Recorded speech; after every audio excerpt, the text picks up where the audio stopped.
dernière action ici en direct du stade Geoffroy Guichard avec le coach Bernard Blacard. Bernard, ce soir, forcément, il y a un petit peu des regrets après cette défaite de 1.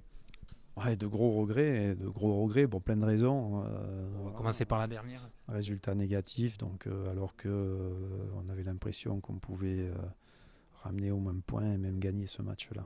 Pour Sur la éviter, deuxième mi-temps, on pouvait le gagner. pour éviter toute polémique, juste on va commencer par ce deuxième but. Qu'est-ce qu'il vous dit l'arbitre? Il vous dit qu'on ne peut pas revenir à une touche comme ça en début Ça d'action? rentre pas, paraît-il, dans le protocole. Donc le coup franc de Strasbourg rentre dans le protocole, mais ça ne rentre pas dans le protocole. Donc, Parce que c'est pas une faute. je sais pas. Voilà. Enfin, l'utilisation de la VAR pose quand même beaucoup de questions et on n'a pas toujours les bonnes réponses. Demande encore à voir. Bon, mis à part ça, sur le fil du match, vous attaquez très bien avec ce but d'entrée. Oui, on fait un bon premier quart d'heure et puis après on fait cette erreur qui nous coûte l'égalisation. Puis après on perd un petit peu notre organisation.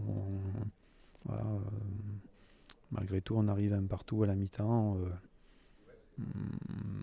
de façon un peu pas heureuse, mais bon, on aurait pu perdre à la mi-temps. Et puis on fait un très très bon début de deuxième mi-temps.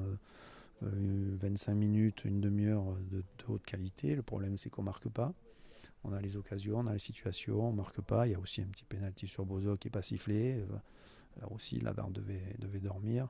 Bon, à ce niveau-là, c'est plus un manque de réalisme, c'est quand même de la malchance, parce que cette tête de Mout, elle peut rentrer 100 fois. Non, mais bon, il y a pénalty. On ne comprend pas pourquoi on ne revient pas dessus avec la barre. Alors peut-être qu'on aurait raté le pénalty, ça aurait rien changé. C'est pas le problème. Mais un coup, la VAR elle est utilisée, un coup, elle n'est pas utilisée. On a le sentiment qu'en ce moment, elle n'est pas beaucoup utilisée en notre faveur. Mais on va espérer que ça va tourner aussi. Voilà. Après, on fait une très bonne deuxième mi-temps. Il nous a manqué un peu d'efficacité. La barre. Voilà. C'est pour ça qu'on a d'autant plus de regrets, parce que jusqu'à cette touche qui est sifflée dans le mauvais sens, ils marquent. Ils n'ont pas été dangereux. Je pense qu'on leur faisait mal, quoi.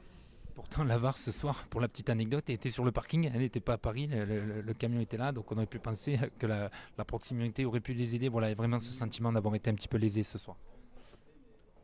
Ah, complètement, oui, complètement.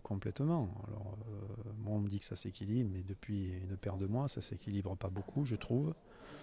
Et voilà, mais après, les arbitres ont un rôle difficile, compliqué.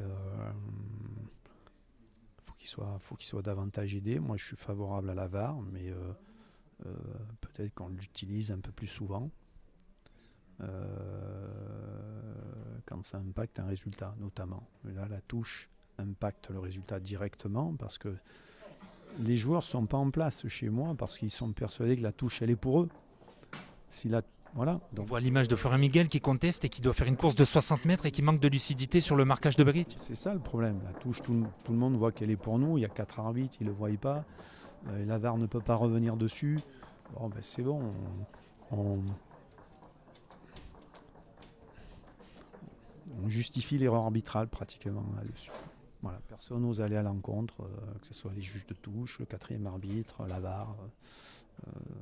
Voilà. Et à l'arrivée, on perd un match qu'on avait bien en main à ce moment-là. Bon, pour conclure, vous rejoignez, j'imagine, Paul Bernardoni qui me disait que du coup, vous allez vivre la semaine va être mauvaise, vous allez vivre une semaine mauvaise. Ouais, après, ce qui est bien, c'est qu'on rejoue dans 5 jours, donc on n'a pas le temps de s'apesantir là-dessus.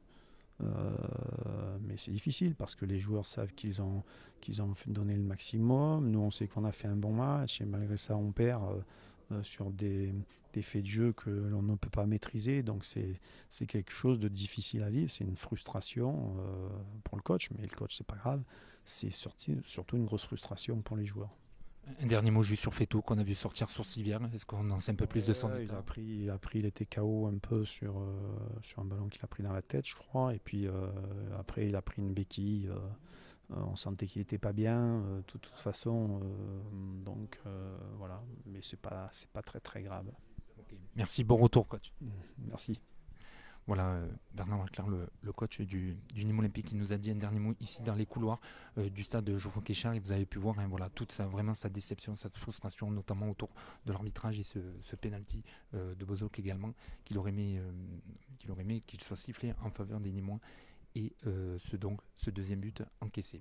Voilà, vous l'avez dit, Bernard vient de le dire, Nîmes rejoue samedi face à Caen à 20h au stade des Costières. Et bien évidemment, l'Objectif Gare sera de nouveau en direct pour vous faire vivre ce match. Voilà, merci à tous de nous avoir suivis. On se retrouve donc samedi et restez connectés sur Objectif Gare.